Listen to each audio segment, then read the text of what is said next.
3 months living on the road, homeschooling from the back of a van, and building a business 6 weeks before exploring Australia. Let's meet Georgia and her family, who are now prepping for a year on the road around Aussie with a Starlink satellite in tow. This is one not to miss. And as always, we'd like to thank the sponsor of today's podcast, Dry Flush Toilets. If you haven't seen these amazing off-grid toilets, you really need to check them out. They're the cleanest, easiest, smell-free toilet that you've ever seen, and they recently won the best new camping technology in Australia. No more dumping chemicals or maintaining a composting toilet. Go to www.dryflush.com.au to see how they work. Let's get travelling. Welcome to the Off-Grid Traveller podcast, where we meet the people who go off-grid and into a life of adventure, challenge, and grand new horizons. Whether on land or on sea, you'll meet some fascinating characters who've chosen the road less travelled and discover their best tips, worst moments, favourite destinations, and a whole lot more.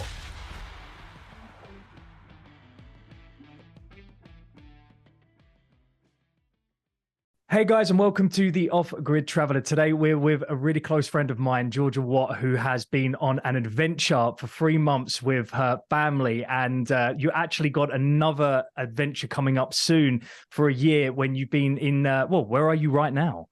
Right now we're in Brisbane in someone's backyard prepping because we're leaving on Tuesday, so only a few days away to go around Australia for a year. Yeah, but where are you right now? Inside? Oh, inside one's caravan. I thought you meant location. Yeah, Brisbane, inside the caravan, our 22-footer, which is home. We're a turtle. We've got everything we need under our shell. So it's exciting. That's what I love about it. It's because it's literally like you and I want to kind of we'll go back to a question I have in a sec. But what I love the fact with you, Georgia, is that like you said to me earlier that you didn't know what you were doing when you went on this initial journey. You were just like, look, let's go, let's figure these things out. And at the same time as that, and we'll go into this later, is that you built a business on the side with that. We're gonna unpack that later, but. How did you come up with the idea to pack up and go? Yeah, look, it wasn't something that we've always dreamed about. But having kids through COVID, screen junkies, like being not able to travel when we wanted to, probably brought it to a bit of a head where we were kind of like trying to troubleshoot how can we still have some type of lifestyle, not knowing at the beginning of COVID how long this is actually going to go on for. Yeah, right. Beck and I had done some travel in a motorhome around France for a couple of weeks before kids and loved it. And so that probably just planted a few seeds. And then it was serendipitous because from a business perspective, a whole bunch of things just lined up perfectly for me. I just left my corporate career of 20 years, accidentally but gloriously sold the Amazon business I was building on the side, and then had, a time and a sense of financial freedom for a bit. So it had the time, and then it was really just challenging ourselves and how can we make it work. So that seed was planted 18 months ago. Now, obviously, we're out the other end of it all, and planning lots and lots and lots of planning. You love a plan. I love a plan, but I'm getting better at that, Perry. I'm more letting it go in the wind, in the breeze. But it's not just where am I going to go? Where am I going to set up camp tonight? It's how am I going to, school the kids? What clothes am I going to wear? What am I going to do with my house when I'm away?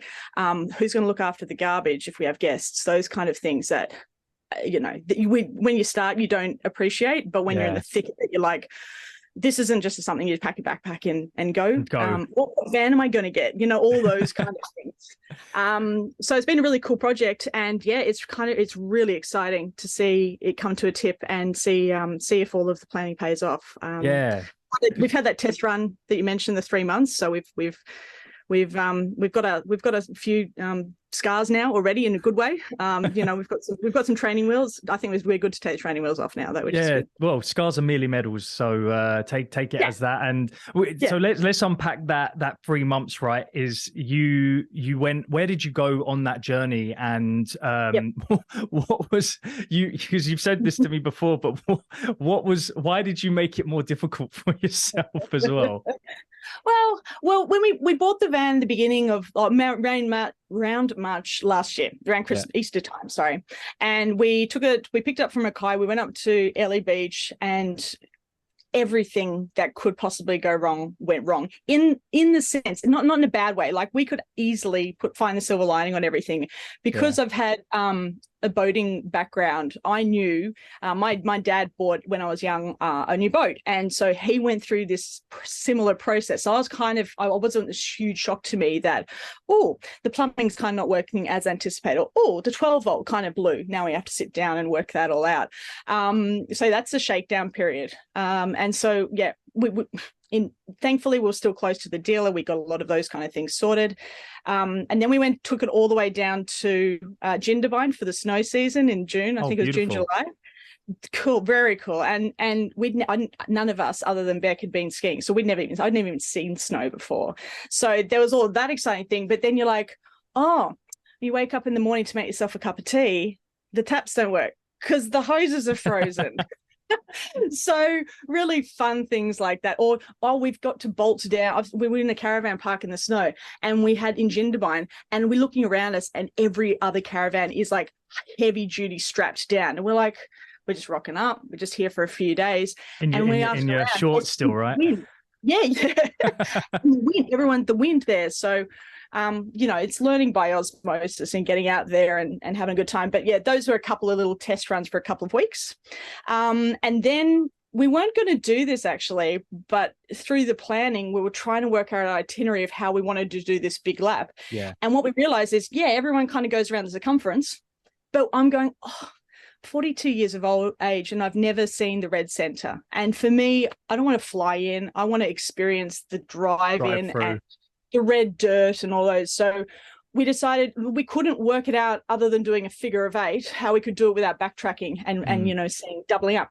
So we decided, well, why don't we just take 3 months, the last term of school for the kids last year, and just do a half lap.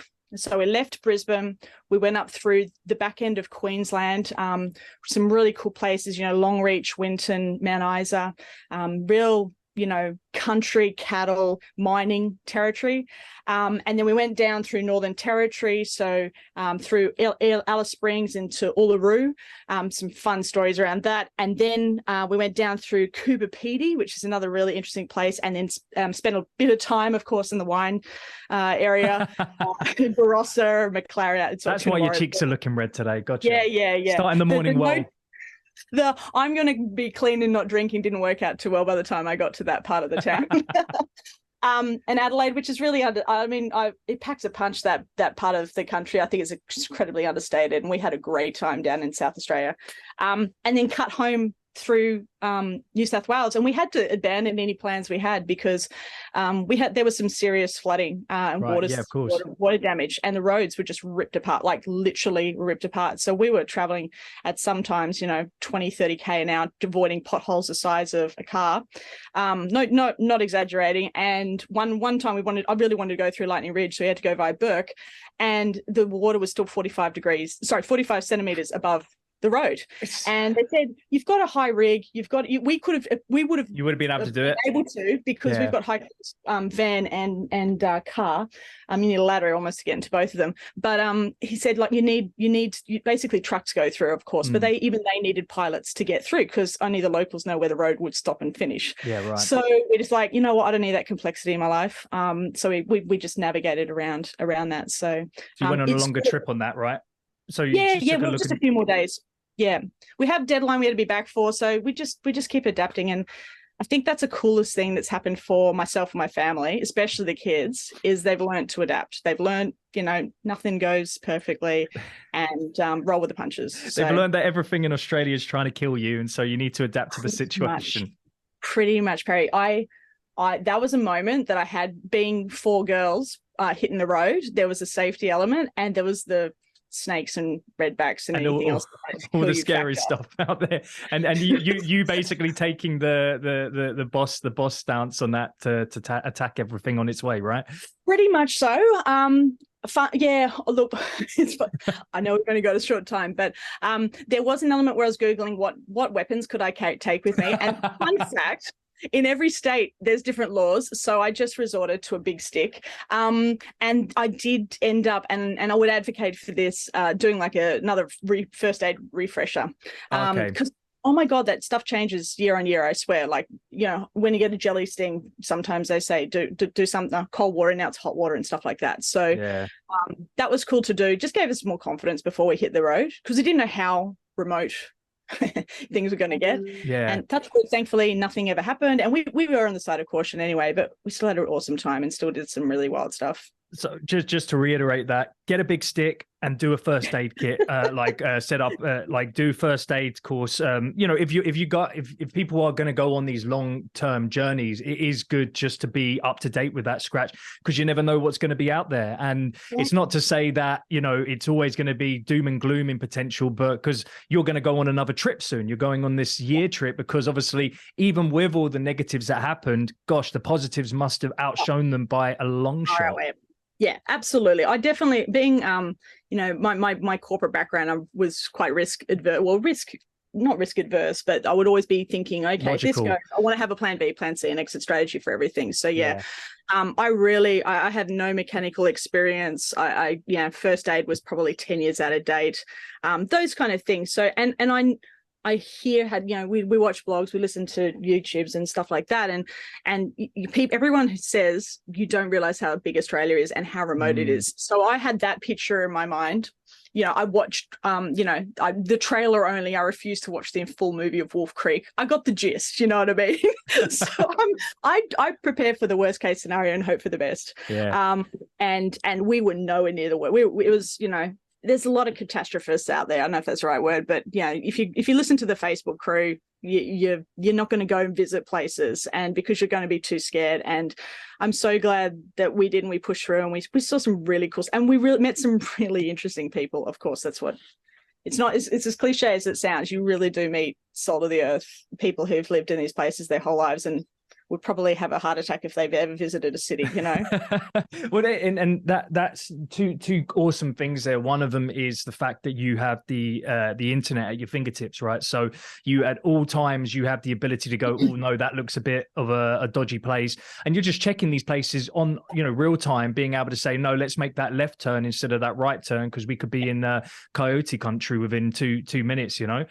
Yeah, some maps that you use in the city don't work as well. Google Maps will guarantee take you on a dirt road instead of the bitumen, because it'll save you 30 seconds. So we always had the maps, you know, the old paper maps as a backup, so we knew roughly which direction we were heading. We did have the internet with a couple of black spots. I'm really looking forward, actually. I love my tech, as you know. Yes. So I had an app for everything, including Dump Fighter, which was a fun one. But the internet, Dump Fighter. Yeah, well, you need to think about these things, right? Yes. So yeah, look, we flicked everything across to Telstra. Telstra's amazing. You really appreciate them when you're out in the bush. But there were still black spots. This time we had a sat phone as a backup too, which satellite will work obviously anywhere you've got some clear view to the sky. Internet was slow in some places, which frustrated me, but I learned to breathe through it. And the kids did too. But this time I'm actually really looking forward to, I've just invested in a Starlink satellite, which for RV and a lot of other people, it's actually, the dish is behind me. It's only the size of about a microwave. And that is a game changer for people who for the RV world. And I imagine a lot of people who live rural, and NBN isn't really cutting it for them. The speeds are insane. It's super easy and it's relatively cheap. So I think such a tech nerd. I love it. This is the real stuff. Like, you know, if anyone's ever interested to know what the best apps are or the best tech to put inside your van or your catamaran or whatever you're traveling, you've got to know Georgia, because she will research it, and she will then look at all top 10 and then go through them each one to make sure that they're working. It's how you've always been.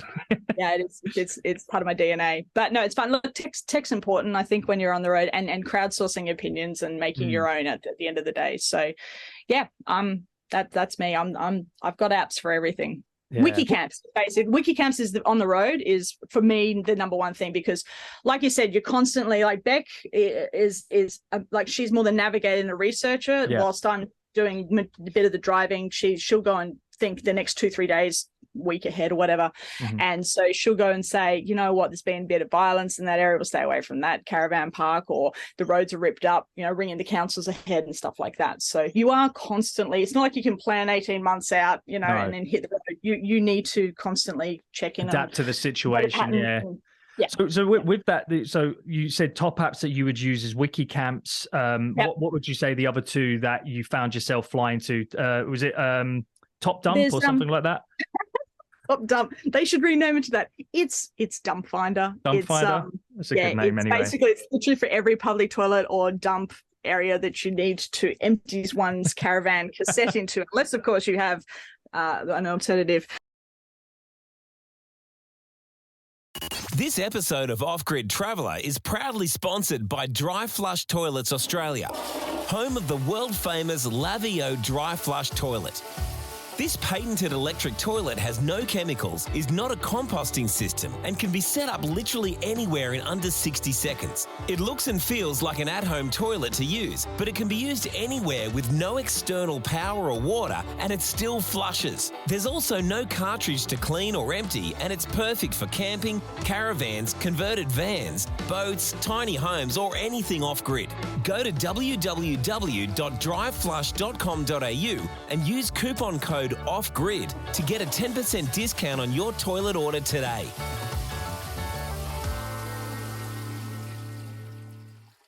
That you do, that's a necessity, Perry. That's one of those things that are a part of van life, and every 2-3 days you're not going to get away with it if you can stand it for that long. So it's human nature. Yeah, so that's one of them. Antenna finder. So when you rock up, if you want some TV, I can send all these links through to the apps, but basically it'll tell you where to point your TV antenna to the local, you know, TV station, so you can actually get service. Phone towers. There's one called, I think it's Oz Phone Towers. So again, when you've got your 4G, I've got a nerding out a little bit, but I've got like a 4G external antenna, so it's like a booster for our. We didn't have the Starlink, and you again stop, and then you can basically open it up and it'll give you a map, and it will show you the strength of how far you are from the local cell tower, and you know what, Optus is over there, Telstra's over there, so I'm going to point my antenna that way and hope for the best. So even though you've got the Starlink now, are you going to keep your Telstra as a backup? Yeah, you know me. I'll keep it as a backup. I was going to slow it, but I was like, you know what? Because I'm still building up another business on the side, and so e-commerce and staying in touch with my VA and those kind of things is still important to me. Massively. And with homeschooling, you know, this year as well. That's, you know, having internet access. It's actually not a luxury. It's almost a utility for us. I agree with that. And that actually moves into the next question, which is about homeschooling. Because you know, a lot of people, I've spoken to a couple of people that have got their kids on the road, and everyone's got a different way that they're educating the children, and no way is right, no way is wrong. But I was speaking to someone recently, and they were saying that they do homeschooling and they're ridiculously rigid and structured. I spoke to someone else where they're like, no, we're of the sort, you know, we're going to teach them the right things, but then we're going to show them how to use it on a practical sense. And so it'd be really interesting to know what your take on that is, and how you think what you know, because there's no right or wrong way. What do you think is the process for you?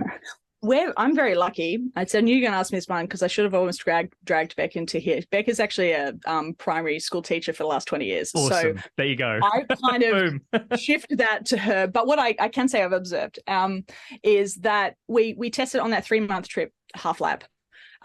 We said Audrey is our 8-year-old, Maeve is 4, so she doesn't actually need formal education per se. She's still in play mode and discovery. But Audrey was grade 3 going to grade 4. So we had the school's been great. They gave us, some guidelines on curriculum. Beck knows the national curriculum anyway, like the back of a hand. But they gave us some resources, and Beck's got all these resources anyway. To be fair, a lot of this stuff is online. There's some really cool stuff out there. And we were like, we'll do it organically. We will. If we stop for a couple of days, we'll pause, we'll open up the book and we'll go through some stuff. But majority of learning was going to, the kids did some awesome dot painting with some local Indigenous people in Uluru. And then what we get to do is write a blog. I get Audrey to sit down with her iPad and actually type out a blog, and I copy and paste that and put that on our website. And then what was really cool actually is the grade 3. So she had three terms with the kids. In the 4th term, she was away. So in that 4th term, the teacher said, send me your blogs. When you do a blog, let me know. Yeah. And then he would actually bring it up onto the big screen. That's so cool. And the kids would know where. So when Audrey came back on the very last day of school, she popped in and then was able to share those kind of stories. So, but yeah, like we'll go to the petrol station and fill up, and that's fun when you realize that, it's $3.10 a litre of diesel. And I'll say, I've got a 140 litre tank, Audrey, work out how much it's going to cost me. So we gamify it on the way. Yeah. And always real life experience around it, and the fact, like, okay, so the biggest recommendation is have a partner that has at least 20 years experience in primary school teaching. That is always going to be a winner.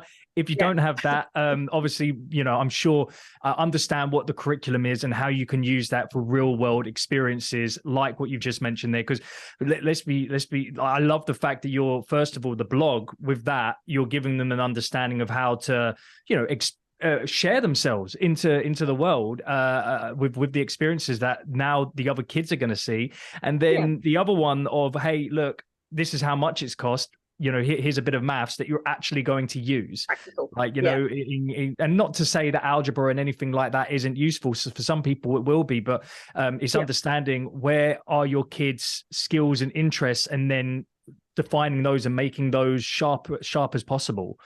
Yeah, well, you're spot on. Work well closely with the school, because chances are you might come back, unless you're going to do this forever, chances are you're going to come back to that school or community. And so we've found that the educating industry is really, very supportive of us to make sure that she doesn't slip behind. Our learnings from the 3 months need to be a little bit more routine around it. So, Gotcha. Maybe just a half an hour blat before we go out for the day kind of thing, just to keep them on track. Just to prime the mind.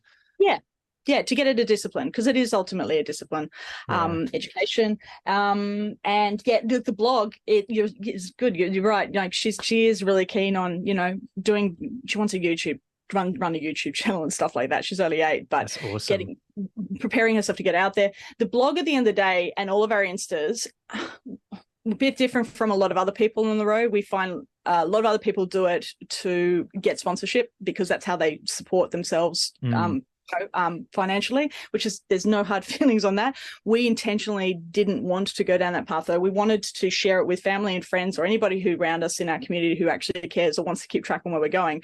But for us, we're treating it as a travel log or a travel thing, so we can always get that back to the kids afterwards. So for her to put her blog and her feelings about how it was when she went to that factory or met those people is what we're going to wrap up and protect, I suppose, and hand over to the older and look back on. Well, the thing is, it's going to be there as for everyone to be able to see, but I've already checked them out as well. They're beautiful. It's really nice, and I love the fact that you've been using your the flying camera, your drone, to and you're getting better and better at it as well, because some of those are getting really, really awesome.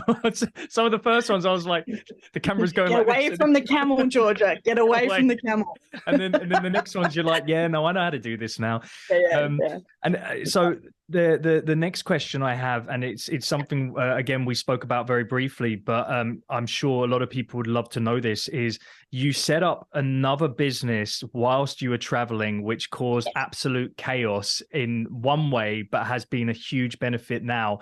And just to give references regarding the Airbnb, right? Oh, yeah.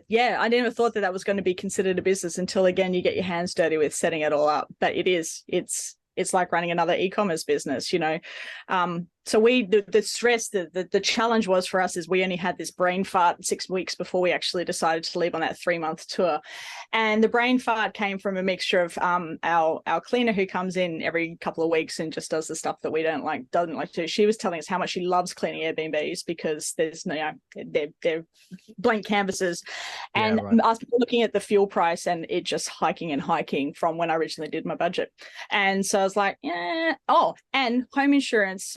Generally speaking, in Australia, we found that we weren't protected if you left our property empty for 60 days. Right. So we decided, all right, we'll give this a go. We'll use this 3 month as a test. If we don't like it, we'll work out another solution on this year. But we did it. And yeah, it's like a business because you actually need to do listing photography, not too dissimilar from, a lot of the other e-commerce stuff. And so then we had to work out a timeline to have our place stripped and then think, are we packing for the caravan? Are we packing for when we're back for Christmas? And then buy stuff to dress 6 weeks before. 6 weeks before for photography. Then you got keywords. You got to think about how you're presenting. So it was fun. I loved it, but it was a next level stress that we didn't actually need in hindsight. It took us probably another 4 weeks to calm down and chill out and just exhale after it. And then when you've got your people in, you're like, are they going to break everything? Are they going to party? Whatever. But touch wood, we had amazing guests and it worked out really, really well. And my mum's around the corner, so she was like a little house manager and was able to help out too, which gave us some. That's a crazy thing that you mentioned though, is that the insurance, right? For 60, if you aren't in the house for 60 days, then the premium goes up, or what's the issue there? Well, look, every policy is different, but the couple that I rang around, there is a period where if you're not actually in it, they don't cover it. I imagine you need some type of insurance. It's like it's nullified.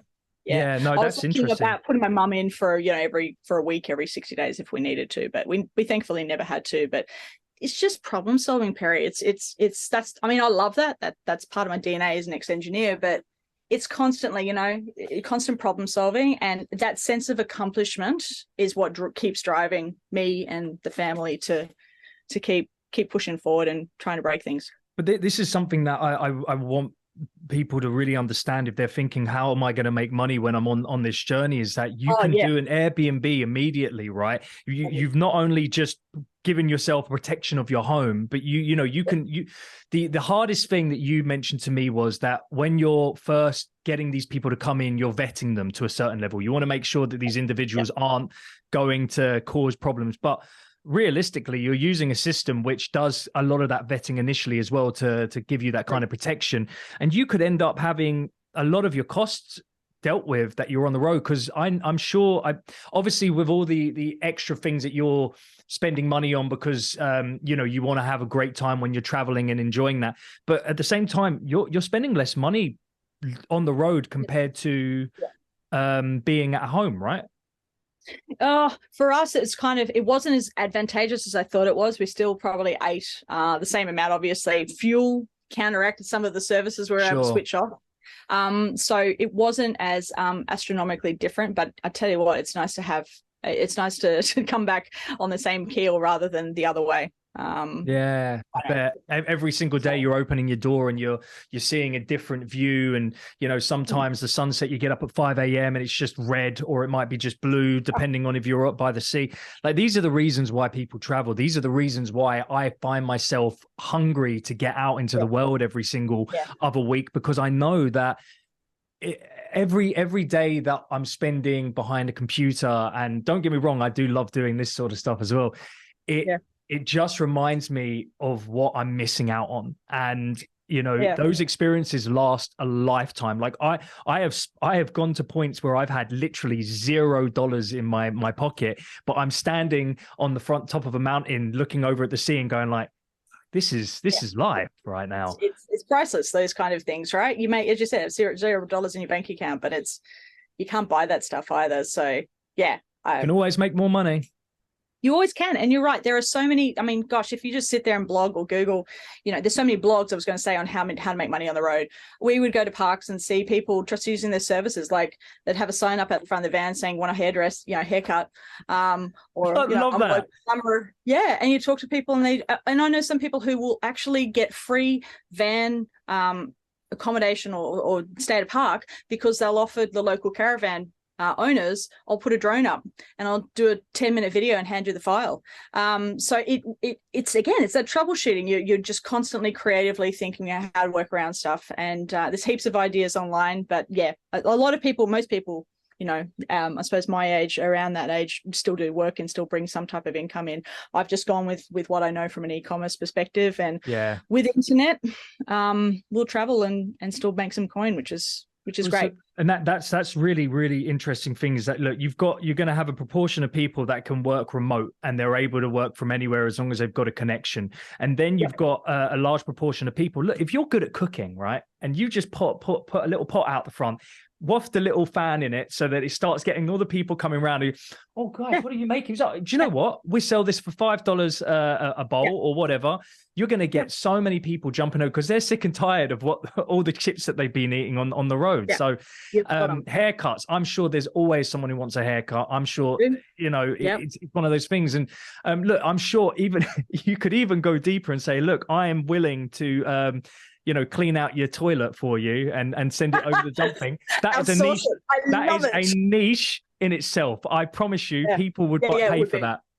Oh my gosh, it's so funny. When we started, we looked like we were in Breaking Bad.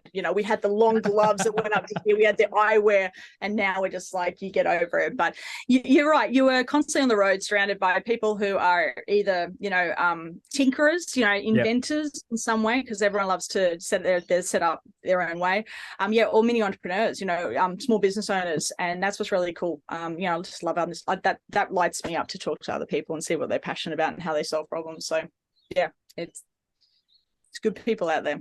Good people out there. There's crazy people out there, but there's good people out there as well. There's a couple, but crazy good in some ways too. Yeah, right.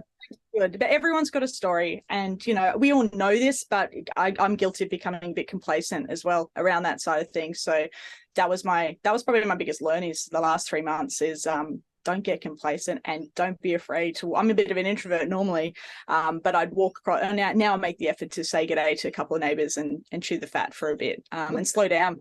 That's the thing when you're traveling as well, like compared to being in the city centre to being there. And I spoke with a gentleman before about this. Like everyone says hello.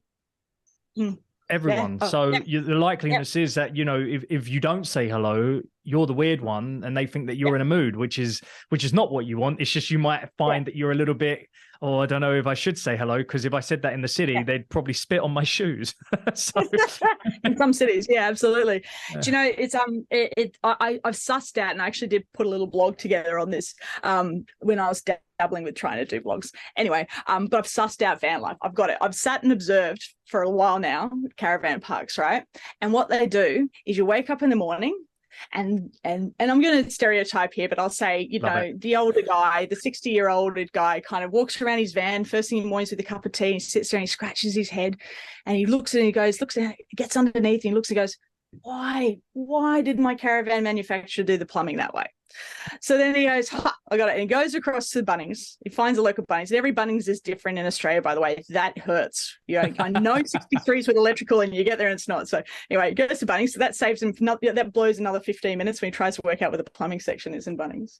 And he goes there and they stand there. They stand there in Bunnings, cross-legged, looking like cross-armed, head cocked, staring at the wall for hours, and then they come back with 8 different parts to make their own custom plumbing, and then they come back and then there is, damn, I needed that ninth part. So then there's another hour of sitting there, and by about 3 o'clock or 4 o'clock in the afternoon, they sit in there cursing, and then they get it.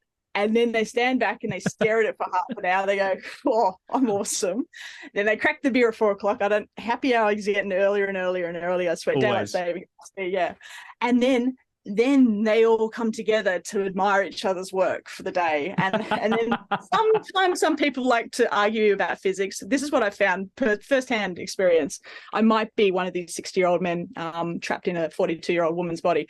But yeah, and then you wake up next day and you repeat. That is caravan park life as I've found it. A bit different from being off grid, I should say, but it's a lifestyle. It is off grid to a certain extent as well, because what is off grid when most places now have some sort of internet connection. You do get those black zones, as you said, but even I would say going off grid is getting out of the city, getting off away from the main road, sometimes going and actually seeing the countryside, seeing things that most people have been dreaming about doing. And again, I say this every time, if you are thinking about going somewhere, please just go do it. Even if it's a one-day trip, even if it's a 30 minutes down the road, get out, get off this. Well, listen to this podcast as you're going and keep reminding yourself that you need to save it for this and just get out there and see the world, because the world is not going to wait for you.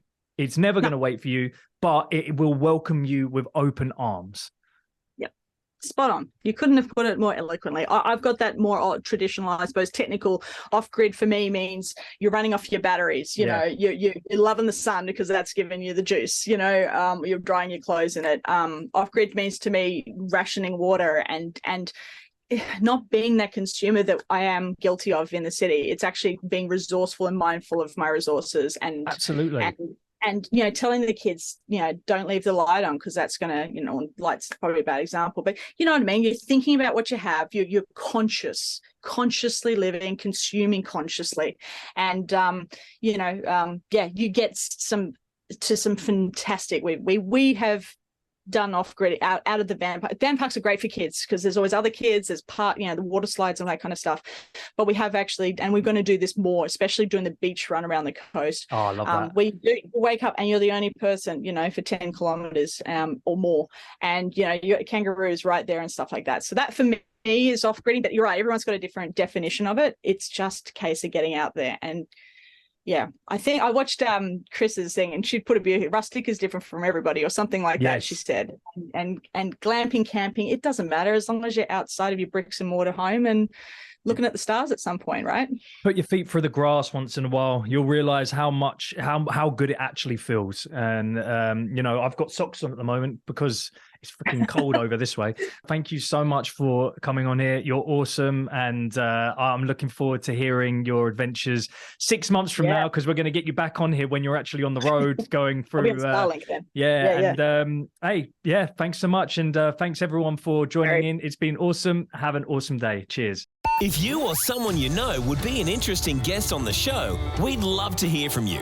We love speaking to everyday people who've taken to the open road or open seas for an extended period of time, or anyone that's set up their life in an off-grid location.